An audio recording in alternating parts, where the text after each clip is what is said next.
Hello student, আমি তোমাদের প্রদীপ sir. আজকে তোমাদের জন্য নিয়ে এসেছি দেখো পরিবেশ ও বিজ্ঞান সপ্তম শ্রেণী। তো আজকে আমরা 4 নম্বর স্কুল করাবো। এর আগের 1 থেকে 3 নম্বর স্কুল দেওয়া হয়ে গেছে, আজকে দেখো 4 নম্বর স্কুল। তো 4 নম্বর স্কুলটা আছে দেখো সরিষা আরকে মিশন শিক্ষা মন্দির এইচএস, ঠিক আছে? এই স্কুলটা করাবো। তো চলে যাবো আমরা প্রশ্নগুলোতে। তো তোমরা তাড়াতাড়ি ভিডিওতে লাইক করে দাও, ভিডিওগুলো বন্ধুদের কাছে শেয়ার করে দাও। তো দেখো আজকের যে আমাদের 4 নম্বর স্কুলে যে প্রশ্নগুলো আছে, দেখো আমরা চলে আসবো একের প্রশ্নগুলো। একের 1 নম্বরে কী বলছে? ছায়া পড়ার কারণ, ঠিক আছে? দেখো ছায়া পড়ার কারণ আমাদের বলেছে কোনটা হবে। এখানে আমাদের 4টা অপশান দেওয়া আছে। এই 4টা অপশানের মধ্যে আমাদের অ্যান্সারটা খুঁজে বের করতে হবে। তাহলে এটা দেখো আমরা বি নাম্বার অ্যান্সারটা পেয়ে যাব, আলোর সরলরেখার চলার ধর্ম, ঠিক আছে? যে ছায়া পড়ে কী কারণের জন্য?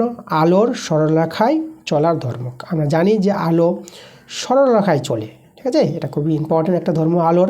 আলো সরলরেখায় চলাচল করে, তার ছায়া পড়ার কারণ হচ্ছে আলোর সরলরেখায় চলার ধর্মের জন্য। তো বি নাম্বার অ্যান্সারটা। পরের প্রশ্নটা দেখো, মেরুজ্যোতির কারণ পৃথিবীর পরিবেশ দূষণের জন্য না পরিবেশ উষ্ণতা বৃদ্ধির জন্য?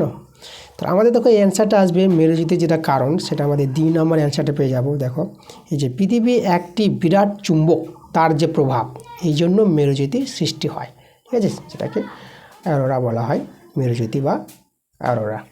আচ্ছা, তাহলে আমরা পেয়ে গেলাম 2 নম্বর অ্যান্সারটা। এবার 3 নম্বর অ্যান্সারটা দেখো। 3 নম্বর অ্যান্সারটা কী বলছে প্রশ্নটা?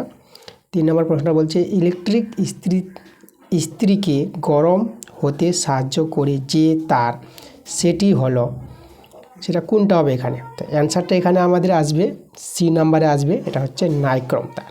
সি নাম্বার অ্যান্সারটা হবে, ঠিক আছে? ইলেকট্রিক ইস্ত্রিতে যে গরম হতে সাহায্য করে যে তারটি, সেটা হচ্ছে নাইক্রোম তার। 4 নম্বর প্রশ্ন, পরিবেশ দূষণ ঘটায়। পরিবেশ দূষণ ঘটাবে আমাদের এখানে যে অপশানগুলো দেওয়া আছে কোনটা হবে? যখন এ নাম্বারের অপশানটা হবে জীবাশ্ম জ্বালানি থেকে পাওয়া যে শক্তি একমাত্র পরিবেশ ঘটায়। ভূতাপ শক্তি, সৌরশক্তি, বায়ুশক্তি এগুলোতে পরিবেশ ঘটায় না, কিন্তু পরিবেশ ঘটাবে জীবাশ্ম জ্বালানি। জীবাশ্ম জ্বালানি বলতে দেখো কয়লা, পেট্রোল, ডিজেল, ঠিক আছে, এলপিজি গ্যাস, এইসব যে জ্বালানিগুলো পাওয়া যায়, যেগুলো খনি থেকে পাওয়া যায় মাটির নিচ থেকে, সেই সব জ্বালানিগুলোকে বলা হয় জীবাশ্ম জ্বালানি। তাহলে পরিবেশ দূষণ ঘটাবে কারা? এই যে জীবাশ্ম জ্বালানিগুলো। চলে যাবো 5 নম্বর প্রশ্ন। 5 নম্বর প্রশ্ন কী বলছি? সৌরকোষের মুখ্য অর্ধপরিবাহী উপাদান হলো কোনটি? তাহলে আমাদের এখানে জানতে হবে যে সৌরকোষের মুখ্য অর্ধপরিবাহী যে উপাদান হলো, সেটা হবে আমাদের সি নাম্বার অ্যান্সারটা, সিলিকন, ঠিক আছে? এটা মনে রাখবা, সৌরকোষের মুখ্য অর্ধপরিবাহী উপাদান হলো সিলিকন। এবার চলে আসবে আমরা 2 নম্বর প্রশ্নগুলো। দেখো 2 এর প্রশ্নগুলো কী বলছে? 2 এর 1 নম্বরটা আমাদের বলছে তৈলাক্ত কাগজে আলোর ড্যাশ মাধ্যম। তো তৈলাক্ত যে কাগজ আছে, এটা হচ্ছে আমাদের ঈষৎ স্বচ্ছ মাধ্যম, ঠিক আছে? অ্যান্সারটা কী লিখবা? ঈষৎ স্বচ্ছ, ঠিক আছে? আমরা লিখব ঈষৎ স্বচ্ছ মাধ্যম। মাধ্যমটা দেওয়া আছে ঈষৎ স্বচ্ছ মাধ্যম। তা তৈলাক্ত কাগজ আলোর ঈষৎ স্বচ্ছ মাধ্যমের একটা উদাহরণ আছে আমাদের এটা, ঠিক আছে? ঈষৎ, দেখো আমি দেখিয়ে দিচ্ছি, ঈষৎ স্বচ্ছ বস্তু বা ঈষৎ স্বচ্ছ মাধ্যম, ঠিক আছে? এটা লিখবা। তাহলে এখানে স্বচ্ছ বানানটা একটু দন্তস্ব বয়ে দিয়ে দেবা, স্বচ্ছ মাধ্যম, ঈষৎ স্বচ্ছ মাধ্যম। চলে যাবো আমরা পরের প্রশ্নে। দেখো পরের প্রশ্নটা কী বলছে আমাদের? বলছে পেরিস্কোপ যন্ত্রে 2টি সমতল দর্পণ কত কোণ করে অবস্থান করে? এটা কিন্তু আমাদের অ্যান্সারটা আসবে 45 ডিগ্রি কোণ করে কিন্তু অবস্থান করে পেরিস্কোপ যন্ত্র। চলে যাবো আমরা 3 নম্বর প্রশ্নে। আমরা 2 নম্বর প্রশ্ন 1 নম্বর প্রশ্ন করে দিলাম। 3 নম্বর প্রশ্ন, সত্য বা মিথ্যা লেখো। বলছে আবেশীয় চুম্বকে সরিয়ে নিলে আবিষ্ট চুম্বকের চুম্বকতা হ্রাস পায়। এটা আমাদের সত্য না মিথ্যা জানতে চেয়েছে। তাহলে এটা কিন্তু আমাদের অ্যান্সারটা হবে মিথ্যা, ঠিক আছে? কী লিখবে তোমরা? এটা মিথ্যা লিখবা, এটা আমাদের কিন্তু হ্রাস পায় না। পরের প্রশ্নটা আবার সত্য মিথ্যা আছে। প্রাকৃতিক চুম্বকের মেরু শক্তি, ঠিক আছে, মেরু শক্তি বাড়ানো যায় না, এটা আমাদের বলেছে যে প্রাকৃতিক চুম্বকের মেরু শক্তি বাড়ানো যায় না। এটা কিন্তু আমাদের তাই, প্রাকৃতিক চুম্বকের মেরু শক্তি বাড়ানো যায় না, কথাটা ঠিকই বলেছে, তাই অ্যান্সারটা তোমরা সত্য লিখে দেবে। এলইডি এর পুরো নাম আমাদের লিখতে বলেছে, লাইট ইমিটিং ডায়োড, এটা তোমরা লিখে নেবা, এলইডির পুরো নাম, ঠিক আছে? এখানেও আছে, এখান থেকে লিখতে পারো। তাহলে এলইডির পুরো নামটা। পরের প্রশ্ন আমরা চলে আসবো। আচ্ছা 4 নম্বর প্রশ্ন হয়ে গেছে। তাহলে বলছে 5 নম্বর প্রশ্নটা, চুম্বকের আকর্ষণ বল কোথায় সবচেয়ে বেশি? চুম্বকের আকর্ষণ বল কিন্তু চুম্বকের 2 মেরুতে। তো অ্যান্সারটা তোমরা কি লিখবা? চুম্বকের 2 মেরুতে, 2 প্রান্ত বা 2 মেরুতে। এই দেখো, আচ্ছা, চুম্বকের 2 মেরুতে, 2 মেরুতে বা প্রান্তে, প্রান্ত বলা হয়, 2 প্রান্তে। প্রাইমারি সেল কাকে বলা হয়? এই যে দেখো কি লিখেছে, দেখো টর্চের সেল বলতে ব্যাটারি, টর্চের সেলের ভিতরে থাকে রাসায়নিক পদার্থ। এই রাসায়নিক পদার্থের ব্যবহারের ফলে রাসায়নিক শক্তি বিদ্যুৎ শক্তিতে রূপ বদল করি। এই সেলকে বলা হয় প্রাইমারি সেল বা এই যে ডিসপোজেবল সেল। তাহলে টর্চের যে ভিতরে সেল থাকে, ব্যাটারি থাকে, তাকেই বলা হয় কিন্তু প্রাইমারি সেল। ওকে, সংজ্ঞাটা লিখে দেবা তোমরা। আমরা চলে যাবো পরের প্রশ্ন। বলছে এখানে বায়োগ্যাসের মুখ্য উপাদান জানতে চেয়েছে। তাহলে বায়োগ্যাসের মুখ্য উপাদানের যে অ্যান্সারটা তোমরা লিখবা মিথেন। এটা হবে আমাদের মিথেন, ঠিক আছে। মিথেনের সংকেত CH4, ঠিক আছে। মিথেন যেটা আমাদের সংকেত কি CH4। আচ্ছা, এবার আমরা চলে যাব এই যে এলপিজি। এই যে এলপিজি এর পুরো নাম,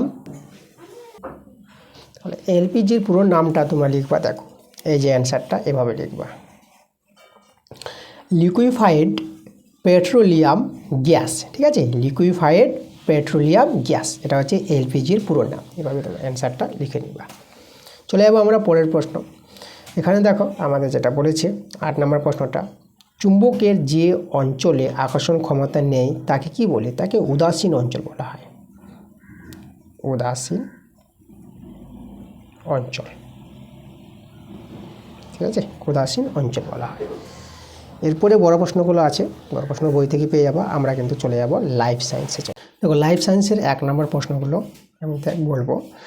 দেখো প্রথম প্রশ্নটা বলছে 2টি রূপান্তরিত মূলের নাম লেখো। এখানে 2টি রূপান্তরিত মূলের নাম তোমরা, গাজরের মূল গাজর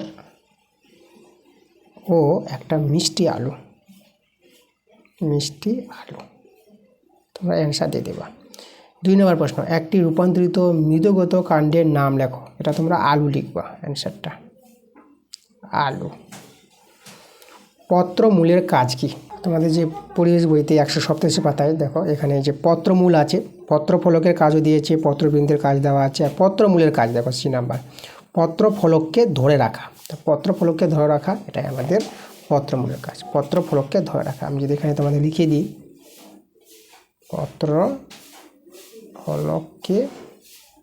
ধরে রাখা, ধরে রাখা, ঠিক আছে, এটাই আমার আছে।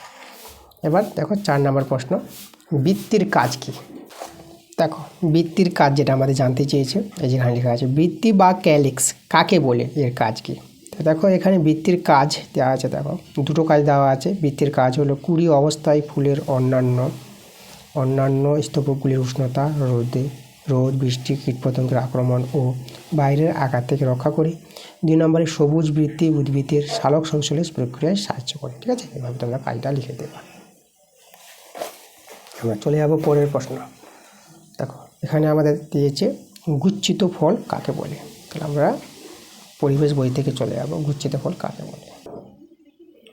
দেখো 5 নম্বর প্রশ্ন, গুচ্ছিত ফল কাকে বলে? আমাদের পরিবেশ বইতে 194 পাতায় যে অ্যান্সারটা আমাদের দেওয়া আছে। দেখো এই যে গুচ্ছিত ফলের উদাহরণ আতা, একটা বোটা ও তার উপরে অনেকগুলো অংশগুলো আলাদা করা যায় আর প্রতিটি অংশে একটি করে বীজ থাকে। এই যে এইরকম ফলকে আমরা গুচ্ছিত ফল বলবো। তো এইভাবে তোমরা এখান থেকে সংজ্ঞাটা তোমরা লিখে নেবা, গুচ্ছিত ফল কাকে বলে। 6 নম্বর প্রশ্নটা, ইতর পরাগযোগ কাকে বলে?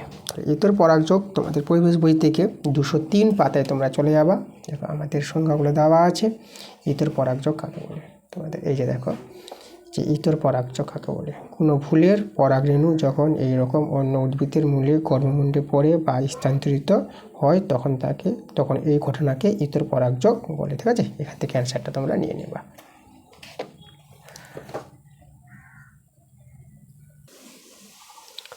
এবার দেখো 2 এর প্রশ্নগুলো। 2 এর 1 এর প্রশ্নটা বলছে ভুট্টার বীজ তার ড্যাশ অংশে ভ্রূণের জন্য খাদ্য সঞ্চয় রাখে। তো ভুট্টা বীজ তার শস্যে, অ্যান্সারটা হবে কি শস্যে অংশে ভ্রূণের জন্য খাদ্য সঞ্চয় রাখে। 2 নম্বর প্রশ্নটা, তাপমাত্রা কমলে ব্যাপনের হার এটা কমবে, অ্যান্সারটা কী হবে? কমবে। তাপমাত্রা কমলে ব্যাপনের হার কমবে। 3 নম্বর প্রশ্ন আমরা চলে আসবো। 3 নম্বর প্রশ্নটা বলেছে কস পর্দাকে ড্যাশ পর্দা হিসেবে গণ্য করা হয়। তার কস পর্দাকে অর্ধভেদ্য